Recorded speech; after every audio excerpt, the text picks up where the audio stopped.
Wish, winner of the Breeders' Cup Dirt Mile, Michael Banahan representing Godolphin, trainer Bill Mott, and jockey Junior Alvarado. And Junior, we'll start with you.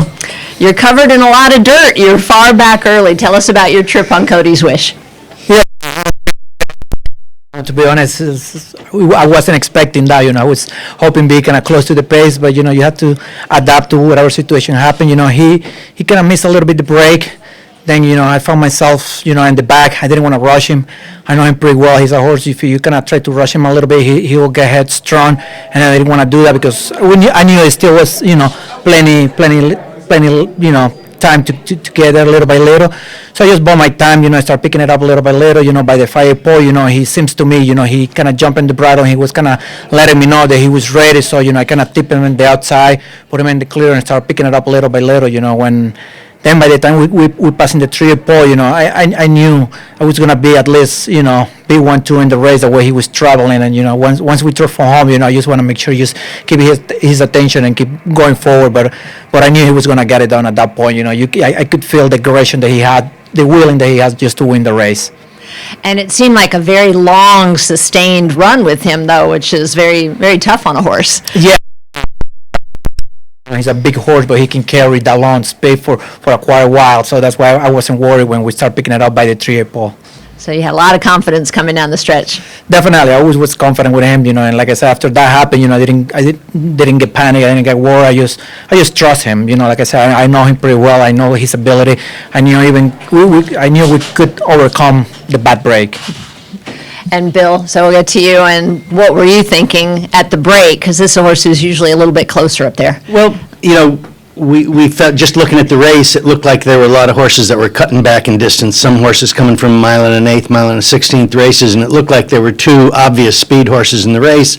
And we thought we might be, mid-pack or right in behind the speed. But they were flying out of there, and the one thing that we talked about before the race was the configuration of this race. Going a flat mile, a mile out of a long chute gives him a little more chance to kind of get his legs underneath him. And we were a little bit concerned about the two-turn race, going into the first turn and whether he'd get shuffled back, maybe not have the same momentum, the first quarter of a mile. But he settled into a beautiful stride when he headed down the backside, and Junior looked like he tipped him to the outside just to make sure he was going to be clear. And this horse is he's got a massive stride, and just to watch him work in the mornings. I mean, you watch him go a half a mile and you think he's going in 51 and he goes in 48. You know what I mean? It's one of those things. His stride is just so beautiful that he's doing a lot more. He's covering a lot more ground than you think he is. And boy, I tell you what, when he left the half mile pole today, I mean, he was making, he was doing some running. He he extended his stride and he looked great. And Michael and Billy used the words beautiful, and it's an incredible and beautiful story, the story of Cody's Wish, and again also a homebred for Godolphin. But just tell us a bit about the story of Cody's Wish. Well, I think it's obviously a well documented story, and it's been this unbelievable story from the get go when Cody Dorman first met Cody's Wish as just a foal in a barn, and they developed this bond seemingly, and he saw him a year and a half later or 2 years later as a yearling, or as a 2-year-old, sorry, and it was like we were worried about a big rambunctious strong 2-year-old dealing with him at that stage, and the horse put his head down in his lap, and we were all surprised about that, and it just seemed like to have this connection. And the Dormans came out last Wednesday, and Bill had the horse out with Cody Dorman as well, and he got down and sort of nuzzled at him as well, and they seem like he knows who Cody Dorman is, and to have this little relationship with each other, and he's just been a special horse for the family, for us, and it's just like a Hollywood story, and it's hard to script. We thought the Forgo was going to be our highlight for the year, and to come back here in the Breeders' Cup and win that again, and your horse trained to perfection by Bill, and got another fantastic ride from Junior today as well. All came together, and to win that photo finish, I think Cody Dorman must have been pushing him down there to make sure that happened. But it was it was unbelievable. And we had a lot of people out here today, and a lot of fans in general here. From his story, were rooting the horse home today, and I think they would have been as disappointed as we would have been if he didn't win the race. And Junior, did you feel that you had a little bit of extra with you for your first Breeders' Cup win there with Cody? I always had, like I say, I was coming pretty excited. I was with 2 live mount today, so I was very excited. I just don't try to think about it. I just try to think as another race. Don't want to put myself pressure for no reason. I just, like I said, I just gotta trust the horse. I know he's been training well, and like I said, I just had to, put that in the back of my mind. I know it was a Breeders' Cup, but I guess I just focused to do the job the right way. Okay. Questions from anyone in here? Matt Haggerty? Hi, Matt Haggerty with the Daily Racing Form. Junior, you mentioned having familiarity with the horse. You obviously had a sustained stretch run there where you're in battle with Cyberknife. How important is that familiarity, and what kind of signals can you transfer to the horse to get him to the wire first?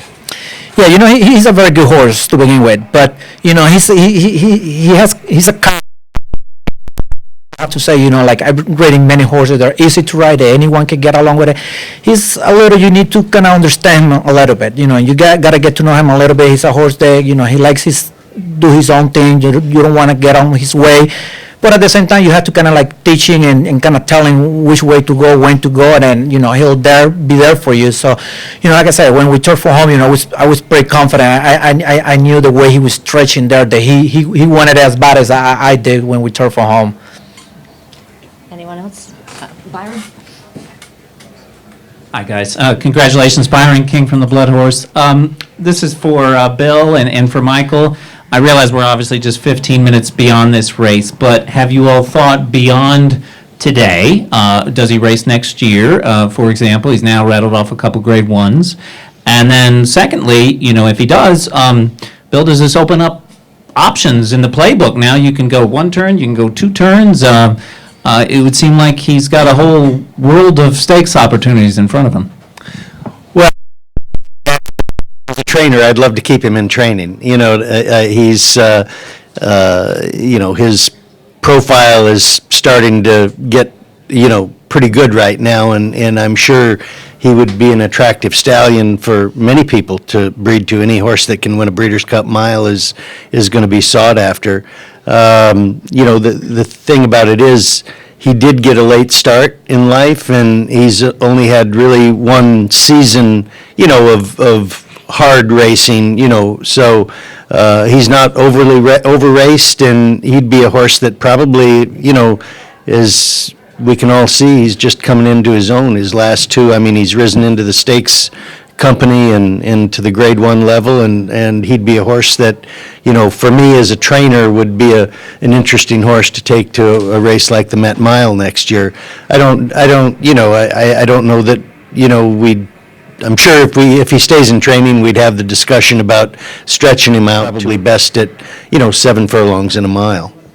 And Michael, what are your thoughts for his future? Well, I think we'll enjoy today. It was a fantastic result today. We'll probably sleep on it overnight and figure out what we want to do. And obviously, he'd be a very attractive proposition when he does go to the stud barn. And I think we'll just wait and see how he comes out of the race and assess what we want to do with him. And as you obviously said, there's a lot of options for him as well.